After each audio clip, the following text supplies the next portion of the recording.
एक जंगल में एक भेड़िया रहता था। वह बड़ा ही शातिर और बलवान था। वह कभी भी किसी जानवर की मदद नहीं करता था, बल्कि हमेशा सभी जानवरों को परेशान करता रहता था।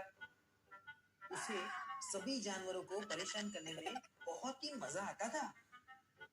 एक बार भेड़िया किसी जानवर का मांस खा रहा और मांस को जल्दबाजी में खाने के कारण उसके गले में एक हड्डी फंस जाती है।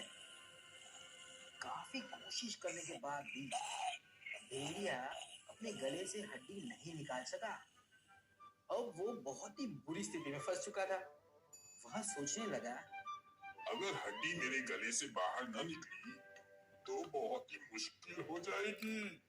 मैं खा भी नहीं सकूंगा और भूख प्यास से मर जाऊंगा।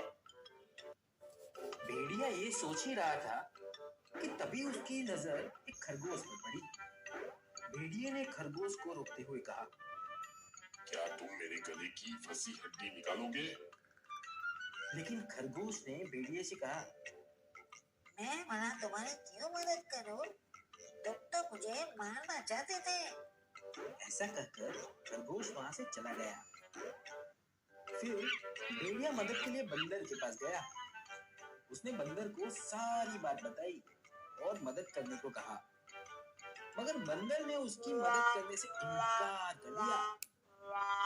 अब भेड़िया इस उम्मीद में जंगल में भटक रहा था कि कोई तो उसकी मदद करे। भेड़िया चलते चलते नदी किनारे आ गया। नदी में खड़े सारस को देखकर उसने सारस से कहा, अरे सारस भाई, मेरे गले में एक हड्डी फंस गई है। आपकी चोंच लंबी है जिससे मेरे गले में फंसी हड्डी निकल सकती है। कृपया आप मेरे गले में फंसी हड्डी निकाल देंगे। आपके इस उपकार के लिए मैं अच्छा सा इनाम दूंगा। सारस बहुत ही भोला था। वह भेड़िए की बात मान गया और बोला, ठीक है, मैं अभी तुम्हारे गले में फंसी हड्डी निकाल देता हूँ। भेड़िए ने अपना जब्बा फैलाया। सारस ने फौरन अपनी चोंच भेड़िए के गले में डालकर फंसी हड्डी बाहर निकाल दी। फिर सारस ने कहा, अब मुझे मेरा इनाम दो। यह सुनकर गुस्से में भेड़िया बोला, इनाम?